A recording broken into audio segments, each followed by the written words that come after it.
നോക്കൂ, ഡിറ്റർമിനന്റ് പഠിച്ചുകൊണ്ടിരിക്കുന്നു. നിങ്ങൾക്ക് ഡിറ്റർമിനന്റിലെ order of 2, order of 3 സാധാരണ രീതിയിൽ അതാണ് വരാറുള്ളത് ഡിഗ്രി +1 +2 ക്ലാസ്സുകളിലെല്ലാം. അപ്പോൾ അതുകൊണ്ട് ഞാൻ ഓർഡർ ഓഫ് 2, ഓർഡർ ഓഫ് 3 അങ്ങനെ നിർത്തുകയാണ്. ഇനി അതിൻ്റെ അടുത്തൊരു ഭാഗം, ഒരു കാര്യം ഓർത്ത് വയ്ക്കുക, സിംഗുലാർ മെട്രിക്സ് എന്ന് പറയുന്ന ഒരു ഭാഗം വരുന്നുണ്ട്. സിംഗുലാർ മെട്രിക്സ് എന്ന് പറയണമെങ്കിൽ ഇവിടെ ഒരു കണ്ടീഷൻ ഉണ്ട്. നിങ്ങൾ ആ മെട്രിക്സിന്റെ ഡിറ്റർമിനന്റ് കാണുകയാണെങ്കിൽ 0 ആണെങ്കിൽ ഡിറ്റർമിനന്റ്, അതായത് എ എന്ന് പറയുന്ന ഒരു മെട്രിക്സ് നിങ്ങളുടെ കയ്യിലുണ്ട്, അത് സിംഗുലാർ ആണോ എന്ന് ചോദിച്ചാൽ ഡിറ്റർമിനന്റ് എ കാണുന്നു. ഡിറ്റർമിനന്റ് എ = 0 ആണെങ്കിൽ സിംഗുലാർ. നോട്ട് ചെയ്ത് വെക്കാൻ വേണമെങ്കിൽ ഡിറ്റർമിനന്റ് എ = 0 ആണെങ്കിൽ എന്താണ്? സിംഗുലാർ മെട്രിക്സ് ആണ്. ഡിറ്റർമിനന്റ് എ ≠ 0 ആണെങ്കിൽ നോൺ സിംഗുലാർ മെട്രിക്സ് എന്നും പറയാറുണ്ട്. അപ്പോൾ മെട്രിക്സിൽ അങ്ങനെയുള്ള ക്വസ്റ്റ്യൻസ് വരുമ്പോൾ ഇത് മാത്രമേ ശ്രദ്ധിക്കേണ്ടതുള്ളൂ, ചെയ്യുന്നത് സാധാരണ രീതിയിൽ. ഓക്കെ, അപ്പൊ നമുക്ക് അടുത്തതായിട്ട് എന്ത് പറയാം? അടുത്തതായിട്ട് നമ്മൾ പറയാൻ പോകുന്നത് മൈനർ ആൻഡ് കോഫാക്ടേഴ്സ് എന്നുള്ളതാണ്. നോക്കൂ, എന്താണ് മൈനർ ആൻഡ് കോഫാക്ടർ? മൈനർ എന്താണ്? കോഫാക്ടർ എന്താണ്? നോക്കാം. നോക്ക്, ഒരു എക്സാമ്പിളിലേക്ക് വരുന്നു. എക്സാമ്പിൾ നമുക്ക് നോക്കാം. ഒരു ഓർഡർ ഓഫ് 2 ഡിറ്റർമിനന്റിനെ ഞാൻ പരിഗണിക്കുന്നു. ഡിറ്റർമിനന്റ് ഇതന്നെ ആയിക്കോട്ടെ, 1 2 3 4 ഇങ്ങനെ തന്നെ ആയിക്കോട്ടെ. ഓക്കെ, ഇതിലെ നമ്മൾ മൈനർ കാണുന്നു, കോഫാക്ടർ കാണുന്നു. ശ്രദ്ധിക്കണം, മൈനർ, ഇവിടെ കോഫാക്ടർ. മൈനർ ആൻഡ് കോഫാക്ടർ കാണുന്ന സമയത്ത് ഞാൻ ഇവിടെ 2 എണ്ണം ഒരേ സമയത്ത് തന്നെ കാണിക്കുകയാണ്. കാരണം അവ തമ്മിലുള്ള ബന്ധം എന്താണെന്ന് മനസ്സിലാക്കാൻ നിങ്ങളെ സഹായിക്കും. നോക്കണം, മൈനർ എന്ന് പറഞ്ഞാൽ ഇതിന്റെ പൊസിഷൻ ഒക്കെ നിങ്ങൾക്ക് അറിയാൻ സാധിക്കും. 1 എന്ന് പറയുന്നതിന്റെ പൊസിഷൻ A11. ഞാൻ ജനറൽ ഫോം അഥവാ ആരും കണ്ടിട്ടില്ലെങ്കിൽ ഒന്ന് നോക്കണം. ജനറൽ ഫോമിന്റെ ഭാഗത്ത് കൃത്യമായിട്ട് പറയുന്നത് ശ്രദ്ധിച്ചു കൊള്ളണം. മൈനർ എന്ന് പറഞ്ഞാൽ ഞാൻ ഈ 1 എന്ന് പറയുന്ന നമ്പറിന്റെ മൈനർ കാണുകയാണ്. എങ്ങനെ ചെയ്യുന്നത് എന്ന് കൃത്യമായിട്ട് ശ്രദ്ധിക്കുക. ഞാനിവിടെ ഒന്ന് എഴുതുന്നു, മൈനർ ഓഫ് 1, അതായത് ഈ നമ്പർ. സിമ്പിൾ ആണ്. അതിനെ നമുക്ക് ഇങ്ങനെ സൂചിപ്പിക്കാം. എങ്ങനെ? മൈനർ എന്ന് പറഞ്ഞാൽ M11, മൈനർ ഓഫ് 11, അതായത് ഈ സ്ഥാനം ആ നമ്പർ എന്ന് ആ M11 കൊണ്ട് തന്നെ നിങ്ങൾക്ക് തിരിച്ചറിയാൻ സാധിക്കും. ഓക്കെ, നമുക്ക് നോക്കാം എങ്ങനെയാണ് മൈനർ. നോക്കൂ, ഇതൊന്ന് വായിക്കുന്നു, കുറച്ച് അപ്പുറത്തേക്ക് എഴുതാം. 1 എന്ന് പറഞ്ഞാൽ അതിന്റെ നേരെയുള്ള നമ്പറിനെ ഒഴിവാക്കുന്നു. നേരത്തെ നമ്മൾ 3 ഡിറ്റർമിനന്റ് ചെയ്ത സമയത്ത് ചെയ്ത അതേ വർക്ക് നേരെയുള്ള നമ്പേഴ്സിനെ ഒഴിവാക്കുന്നു 2 സൈഡിലേക്കും. അതായത് ഇങ്ങനെയുള്ളതിനെ കട്ട് ചെയ്ത് ഒഴിവാക്കി കഴിഞ്ഞാൽ ബാക്കി കാണുന്ന നമ്പർ 4, ഇറ്റ് ഇസ് മൈനർ. കിട്ടിയിട്ടുണ്ടോ? ഇനി രണ്ടാമത്തെ ശ്രദ്ധിക്കുക, മൈനർ ഓഫ് 1 2 എന്ന് ഞാൻ കാണിക്കുന്നു. മൈനർ ഓഫ് 1 2 ഏതായിരിക്കും? 1 2 എന്ന് പറയുന്നത് ഇതാണ്, അഥവാ മൈനർ ഓഫ് 2 എന്നർത്ഥം. ശ്രദ്ധിച്ചിട്ടുണ്ടോ? ക്ലിയർ? അപ്പൊ 2വിന്റെ 2 സൈഡിലേക്കും ഉള്ളത് ഒഴിവാക്കി കഴിഞ്ഞാൽ 3 എന്ന നമ്പർ കിട്ടുന്നുവെങ്കിൽ അത് 2വിന്റെ മൈനർ ആയിട്ട് പരിഗണിക്കപ്പെടുന്നു. ഇതേപോലെ നമുക്കറിയാം മൈനർ ഓഫ് 1 3 ഇല്ല, കാരണം അങ്ങോട്ടില്ല, ഇനി രണ്ടാമത്തെ റോയിലേക്ക് ചാടുന്നു. മൈനർ ഓഫ് 2 1 എന്നുള്ളതാണ് ആ നമ്പർ എന്ന് പറയുന്നത്. Minor of 3 എന്നുള്ളതിന്റെയാണ്. മനസ്സിലായിട്ടോ? അപ്പൊ നോക്കൂ, 2 ഭാഗത്തേക്ക് നമ്മൾ ഒഴിവാക്കി കഴിഞ്ഞാൽ ബാക്കി കിട്ടുന്നത് 2 എന്ന നമ്പറാണ്. ക്ലിയർ? ഇനി 4 എന്നുള്ളതിന്റെ മൈനർ നമുക്ക് കാണാം. 4 എന്നുള്ളതിന്റെ മൈനർ ഓഫ് 4 അഥവാ M22 എന്ന് സൂചിപ്പിച്ചാൽ മതി. ഇങ്ങനെ നീട്ടി എഴുതണമെന്നില്ല, ഒരു വട്ടം എഴുതി ബാക്കി ഇങ്ങനെ കാണിച്ചാൽ മതി. Minor of 22. ഇനി ഞാനിത് പറയുമ്പോൾ നിങ്ങൾക്ക് മനസ്സിലാവണം, വരുന്ന ഭാഗത്തൊക്കെ ഇത് ഉപയോഗിക്കുന്നുണ്ട്. ഡിറ്റർമിനന്റ് വീണ്ടും നമ്മൾ കാണേണ്ടി വരുന്നുണ്ട്. അതുകൊണ്ട് ഡിറ്റർമിനന്റ് മുൻപ് ചെയ്തപ്പോൾ എന്തെങ്കിലും സംശയം തോന്നിയിട്ടുണ്ടെങ്കിൽ ഇനിയും നമുക്കത് പരിഹരിക്കാനും പഠിക്കാനുമുള്ള അവസരമുണ്ട്. ഓക്കെ, 22 4 ആണത്. 22 എന്ന സ്ഥാനത്ത് കിടക്കുന്ന മൈനർ ഓഫ് 22 അഥവാ മൈനർ ഓഫ് 4. 2 ഭാഗത്തേക്കും ഒഴിവാക്കി കഴിഞ്ഞാൽ ബാക്കിയുള്ള നമ്പർ 1. മൈനർ മനസ്സിലായി കഴിഞ്ഞു, എല്ലാം കഴിഞ്ഞു.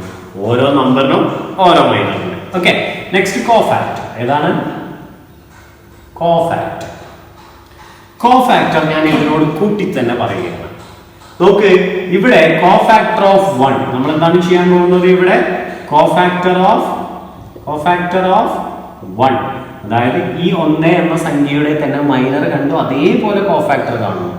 അതിനെ നമുക്ക് ഇങ്ങനെയുള്ള ഒരു ഷോർട്ട് ലെറ്റർ കൊണ്ട് സൂചിപ്പിക്കാം, C11. കോഫാക്ടറിന്റെ C11 മൈനറിനെ A11 എന്നൊക്കെ സൂചിപ്പിക്കുന്ന ടെക്സ്റ്റുകൾക്കനുസരിച്ച് നിങ്ങൾക്ക് ഇഷ്ടമുള്ള നമ്പർ ഉപയോഗിക്കാം. ടെക്സ്റ്റ് അനുസരിച്ച് നിങ്ങൾ പഠിച്ചുകൊള്ളൂ, പ്രശ്നമൊന്നുമില്ല. Cofactor of 1 C11. അത് 1 ആണ്. ഓക്കെ, 1ന്റെ കോഫാക്ടർ. ഇവിടെ ചെയ്യുന്നത് -1⁻I+j ടേം അത് ആദ്യം എടുക്കണം എന്നാണ് പറയുന്നത്. എന്താണെന്ന് വെച്ച് കഴിഞ്ഞാൽ ഇത് ij 1 ij 1 2 ആണെങ്കിൽ ij I1 2 j, ഇത് I അടുത്ത 1 j അങ്ങനെ വിചാരിച്ചോളൂ. അപ്പൊ അങ്ങനെയാണെങ്കിൽ ഇവിടെ ആദ്യം ഇതിനോട് കൂടെ ചേർക്കേണ്ടത് -1⁻I+j എന്ന് പറഞ്ഞാൽ ഈ രണ്ട് നമ്പറുകൾ 1+1 കിട്ടി ഇൻറ്റു ഈ മൈനർ എന്താണോ കിട്ടിയ വാല്യൂ അത് തന്നെ എടുത്തെഴുതുന്നു. ഏതാണത്? 4. ഇനി നോക്കാം നമുക്ക്. -1/2 ആണത്. -1/2 into 4 ആണ് അല്ലെ. -1ന്റെ സ്ക്വയർ എന്ന് പറഞ്ഞാൽ +1 ആണ്. +1 into 4 is equal to 4 എന്ന ആൻസർ ആണ് ഇവിടെ കോഫാക്ടർ ആയിട്ട് വരുന്നത്. അപ്പൊ ഒന്നും മാറ്റമൊന്നുമില്ല അല്ലെ. ചിഹ്നത്തിൽ മാത്രമേ ഇത് മാറ്റം വരുത്തുന്നുള്ളൂ എന്നുള്ളത് കൃത്യമായിട്ട് തിരിച്ചറിയാം. മൈനറിൽ നിന്നും കോഫാക്ടറിലേക്ക് എത്തുന്ന സമയത്ത് ചിഹ്നത്തിൽ അതിന്റെ വാല്യൂവിൽ മാറ്റം വരുന്നില്ല, അതിന്റെ ചിഹ്നത്തിൽ സൈനിൽ മാത്രം മാറ്റം വരുന്നു. അത് എവിടേക്കെന്നുള്ളത് ഞാൻ പറയാം. അടുത്തൊന്ന് നമുക്ക് പരിഗണിക്കാം. അടുത്തൊന്ന് നോക്കൂ. കോഫാക്ടർ ഓഫ് നെക്സ്റ്റ് 2 എന്ന് പറഞ്ഞാൽ നമുക്ക് അതിനെ C12 എന്ന് സൂചിപ്പിക്കാം. C12 okay. C12 കിട്ടി. C12 പ്രകാരം നോക്കണം. -1/1+2 ആണ് ഇവിടെ ijth പൊസിഷനിൽ. ഐയും ജെയും 1+2 ആണ്. ഇൻറ്റു മൈനറിൽ ഏതാണോ വാല്യൂ അത് തന്നെയാണ് എടുക്കുന്നത് 3. അങ്ങനെയാണെങ്കിൽ -1³ എന്നാണ് ഇതിന്റെ അർത്ഥം. -1ന്റെ ക്യൂബ് -1 തന്നെയാണ്.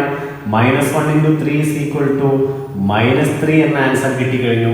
രണ്ടാമത്തതും കിട്ടിക്കഴിഞ്ഞു. ഇനി മൂന്നാമത്തതിലേക്ക് വരൂ. കോഫാക്ടർ ഓഫ് ഞാൻ ഷോർട്ട് ആക്കിയിട്ട് മാത്രമേ എഴുതുന്നു. C21 എന്നുള്ളതാണ് അടുത്തതായിട്ട് നമ്മൾ പറയാൻ പോകുന്നത് അല്ലെ. C21 എന്ന് പറയുമ്പോൾ 2 അല്ലെങ്കിൽ 21 എന്ന് പറയുമ്പോൾ 3യുടെ ആണ് ഇതിനെ ഒഴിവാക്കി ഈ സംഖ്യ 2 ആണ്. ഓക്കെ, അപ്പോൾ എവിടെയും എന്ത് ചെയ്യുന്നു? -1/2 2+1 ഐയും ജെയും ഈ കാണുന്ന 2+1 ആണ്. ഇൻറ്റു എന്ന് പറയുന്നത് ഈ നമ്പർ 2 ആണ്. മൈനറിനെ അങ്ങനെ അതേപടി ഉപയോഗിക്കുന്നു. ഒറ്റയടിക്ക് ശരിക്കും ഇതിന് ആൻസർ എഴുതാം. -1/2 2+1 3 ആണ്. -1³ എന്ന് പറഞ്ഞാൽ അത് -1 തന്നെയാണ്. ഇൻറ്റു 2 ഈക്വൽ ടു -2 എന്ന ആൻസർ കിട്ടിക്കഴിഞ്ഞു. മനസ്സിലായിട്ടുണ്ടാകും. അടുത്തതിന്റെ ലാസ്റ്റ് ടേബിളിലേക്ക് വരുന്നു. കോഫാക്ടർ ഓഫ് 4 അല്ലെ, 4ന്റെ കോഫാക്ടറിലേക്ക് വരുന്നു എന്ന് പറഞ്ഞാൽ C22 എന്ന നമുക്ക് ഷോർട്ട് ഫോം കൊണ്ട് ഇതിനെ റെപ്രസെന്റ് ചെയ്യാം. നമ്പർ നോക്കുക. -1/2 2+2 ഈ രണ്ട് നമ്പറുകൾ 2+2 ഇൻറ്റു ഏതാണ് ആ സംഖ്യ? ആ നമ്പർ 4 ആയിരുന്നു അല്ലെ. മൈനർ 4 ആയിരുന്നു. നമുക്ക് ഒറ്റയടിക്കുന്ന ആൻസർ പറയാം. -1/4 എന്ന് പറഞ്ഞാൽ അത് +1 ആണ്. ഇൻറ്റു 4 is equal to 4 എന്ന ആൻസർ കിട്ടിക്കഴിഞ്ഞു. ഇനി ഇത് ഓർത്ത് വെക്കാൻ എളുപ്പ വഴി വളരെ സിമ്പിളാണ്. നിങ്ങൾക്ക് അറിയുന്നുണ്ടായിരിക്കും. ij കൂട്ടുന്നു അഥവാ ഈ കൂട്ടിയ സംഖ്യ നോക്കൂ. 1+1 2, 1+2 3, 2+1 3, 2+2 4 ഇതാണ് കൂട്ടിയ നമ്പറുകൾ. -1/2 ആണ് ഞാൻ പറയുന്നത്. ആ number odd number and even number ആണോ എന്ന് നോക്കുക. ഒറ്റ സംഖ്യയും ഇരട്ട സംഖ്യ നോക്കൂ. 1+1 2 ഇരട്ട സംഖ്യ ഈവൻ നമ്പർ ആണെങ്കിൽ ഇത് പോസിറ്റീവ് ആയിട്ട് മാറും. ഒറ്റടിക്കാണ് ഇത് പോസിറ്റീവ് ആണ്. പിന്നെ ഇങ്ങനെ കുറെ എഴുതേണ്ട ആവശ്യമില്ല. ഒറ്റടിക്ക് പോസിറ്റീവ് ചിഹ്നം അവിടെ എന്താണ് ചിന്തിച്ചാൽ മതി. 1+2 3 ആണ്. ഓഡ് നമ്പർ ആണ്. ഒറ്റ സംഖ്യ ആണെങ്കിൽ അത് നെഗറ്റീവ് ചിഹ്നത്തോട് കൂടിയിട്ട് അവസാനിക്കുന്നു ഓർക്കുക. 2+1 നെഗറ്റീവ് ആണ് 3, അതുകൊണ്ട് നെഗറ്റീവ് തന്നെ. 2+2 4 ആണ്. പോസിറ്റീവ് 1 ആയിട്ട് അവസാനിക്കും. ആ കാര്യം മാത്രം ആലോചിച്ചാൽ ഇവിടുന്ന് ഒറ്റടിക്കണം നമുക്ക് ആൻസറിലേക്ക് വരാൻ സാധിക്കും. അപ്പൊ അതുകൊണ്ട് തന്നെ മൈനറും കോഫാക്ടറും ഓർഡർ ഓഫ് 2-ൽ നമ്മൾ പറഞ്ഞു കഴിഞ്ഞു. ഓർഡർ ഓഫ് 3-ലും ഇതേപോലെ തന്നെയാണ് ചെയ്യുന്നത്. എങ്ങനെയാണ് നമ്മൾ ഡിറ്റർമിനന്റ് ഇവാലുവേറ്റ് ചെയ്തത് അതേപോലെ തന്നെ ചെയ്യുന്നു. ശ്രദ്ധിക്കേണ്ട കാര്യം ഓരോ നമ്പറിനും ഓരോ മൈനറും ഓരോ നമ്പറിനും ഓരോ കോഫാക്ടറും ഉണ്ടായിരിക്കുമെന്ന് കൃത്യമായിട്ട് ഓർത്ത് വെക്കുക. ഇത് എഴുതിയെടുക്കുക, വൃത്തിയായിട്ട് പഠിക്കുക, വൃത്തിയായിട്ട് എഴുതിയെടുക്കണം. ഓക്കെ, അപ്പോൾ ഇതിനുശേഷം നമുക്ക് അടുത്ത ഭാഗത്തേക്ക് പ്രവേശിക്കാം. ഇത് ഭംഗിയായിട്ട് പഠിക്കാം, നന്നായിട്ട് തന്നെ